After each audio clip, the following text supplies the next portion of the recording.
বৃক্ষ সম হই।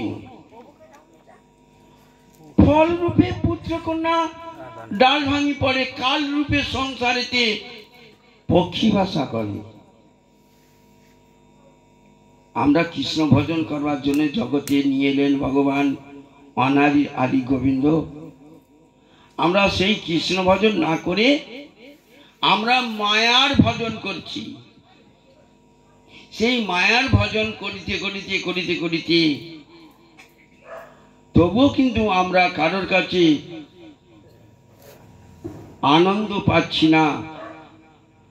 পানটা সাজলাম, পানটার মধ্যে সবকিছু দিলাম, একটু চুন খসে পড়ে গেল, তাতে কিন্তু আমাদের কেউ কোনোদিন যশ করে না। পানটা হচ্ছে জানেন, পানটা সংসার। আর একটু চুন খসে পড়ে গেলে কারোর আপনি মনোনীত হতে পারবেন না। আপনারা চিন্তা করে দেখুন, এই জগতে সব থেকে পরিশ্রম করেন মায়েরা। মায়েদের অধিক পরিশ্রম, মানে 24 ঘন্টার মধ্যে মানে কি বলা যাবে 22 ঘন্টা, 22 ঘন্টা নয় 20 ঘন্টা 18 ঘন্টা তাদের পরিশ্রম।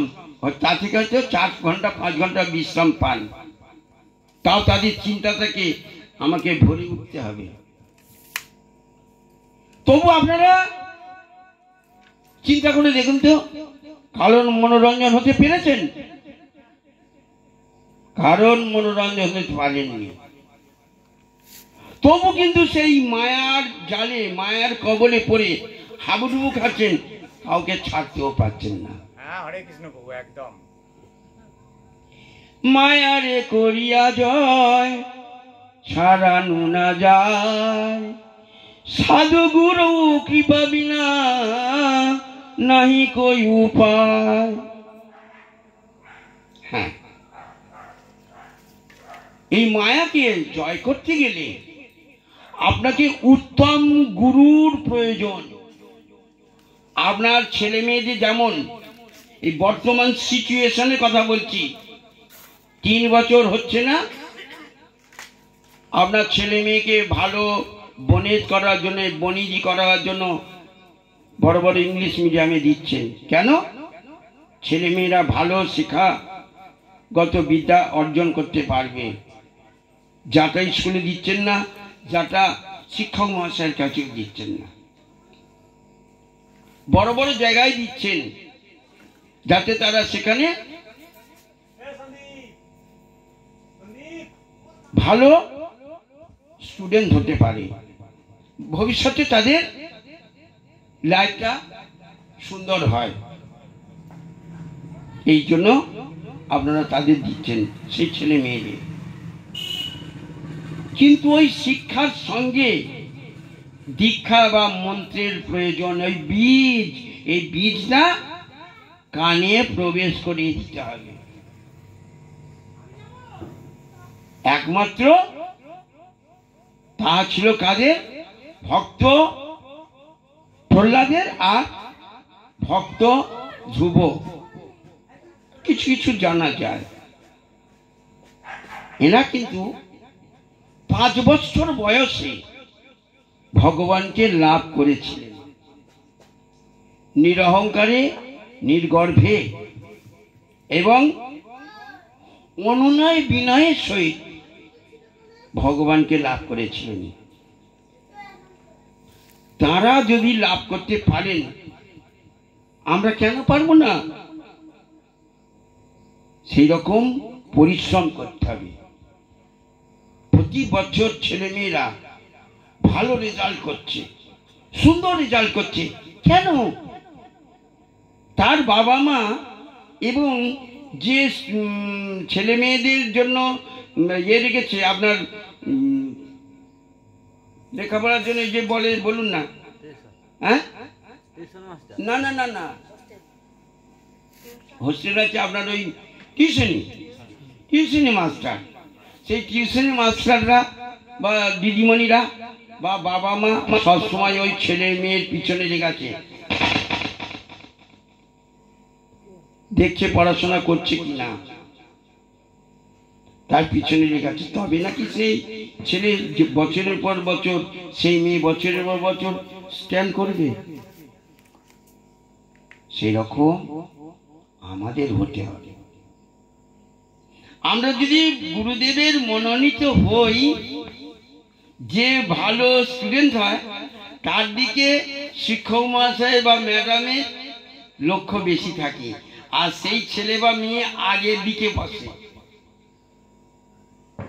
যে ছেলে মেয়ে গুরুদেবের একান্তভাবে ভজনা করে, গুরুদেব তার দিকে লক্ষ্য বেশি দেয় আর তাকে বেশি ভালোবাসে। এর জন্য প্রচুর পরিশ্রম করতে হয়, নিজেকে ত্যাগ স্বীকার করতে হয়। ত্যাগ স্বীকার না করলে হয় না। কিছু পেতে গেলে কি হয়, কিছু দিতে হয়। কিছু পেতে গেলে কিছু দিতে হয়। তুমি আগে দাও, তারপরে পাও। করো, হও, পাও। তুমি করে যাবে। কি করবে? ভগবত উপাসনা, ভগবত চিন্তা, ধ্যান, ভগবত সেবা করে যাও। যখন করতে করে করে করে একদিন না একদিন পাবে তুমি। যখন তুমি পাবে, হয়ে উঠেছো বলে পাবে। যজন যাজন, আগে নিজেকে জানতে হবে, তারপর অপরকে জানাতে হবে। সেটাকে বলে যজন যাজন। আমি কিছু জানি না, আমি কি করে জানাবো? কি করে কোথাও গিয়ে কিছু বলবো? হবে না। অতএব সবসময় চিন্তা করতে হবে, আমি বলিতে কিছু নয়। আময়সই বয়াকার দ, আমি কিছু নয়, আমি বাদ। আময়সই তয়কা ময়াকার র হস্যই, আর কারণ না। আমি তোমারই, তুমি আমার। আমি তোমার, তুমি আমার। তুমি আমার, আমি তোমার নয়। তুমি আমার, আমি তোমার নয়। আমি তোমার, তুমি আমার। এগুলো ভাবের ব্যাপার। সেই জন্য শাস্ত্রবিদ ভগবত দ্রষ্টা জ্যোতিষ স্বরূপ। যেখানে সদ্গুরুর আশ্রয় হবে, সেই সদ্গুরুর দেহ থেকে না আলোর ছটা ছিটিয়ে ছিটিয়ে পড়বে, রশ্মি ছিটিয়ে ছিটিয়ে পড়বে। সদ্গুরু তিনি বদনগুলো দেখলে বলবেন কে কেমন ব্যক্তি। অলৌকিক বিদ্যা নয়, পারমার্থিক বিদ্যা। অলৌকিক বিদ্যা অষ্টসিদ্ধি যারা, তারা অষ্টসিদ্ধির দ্বারা জানতে পারেন, কিন্তু ওই বিদ্যাটা বিদ্যা নয়, পারমার্থিক বিদ্যা, পারমার্থিক জ্ঞান। ওটা হচ্ছে প্রকৃত বিদ্যা। সা বিদ্যা তৎমতির যায় আয়া, যাহাতে শ্রীকৃষ্ণের পাদ পদ্মে মতি থাকে, তাহাই হচ্ছে যথার্থ বিদ্যা।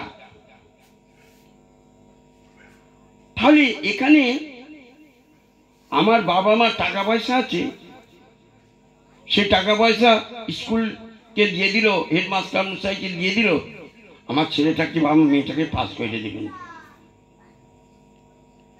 সেখানে হয়, এখানে কিন্তু নয়। এখানে তোমার কর্ম এবং ধর্ম বলে দেবে। এখানে কোনো উকি ঝুঁকি, টাকা পয়সা, ঘুষ কিছু চলবে না। সেই জন্য যিনি সদ্গুরু, তার বদন কি আলাদা। সৎ চিৎ আনন্দ, যিনি সদা সর্বক্ষণ আনন্দ প্রদান করেন, তিনি হচ্ছেন সচ্চিদ আনন্দ, সবসময় আনন্দ প্রদান করেন। আর তিনি হচ্ছেন নিত্য, তিনি হচ্ছেন নিত্য। নিত্য দান করেন বলে, আনন্দ দান করেন বলে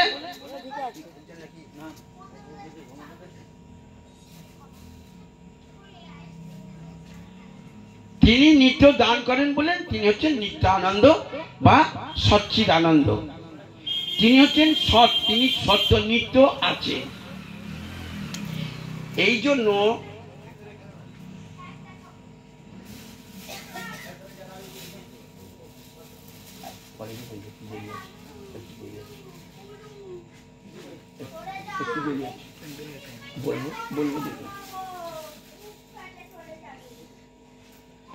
সেই গুরুদেবের রূপ হচ্ছে জ্যোতি স্বরূপ। জ্যোতি পূর্ব আকাশে সূর্য যখন উদিত হয়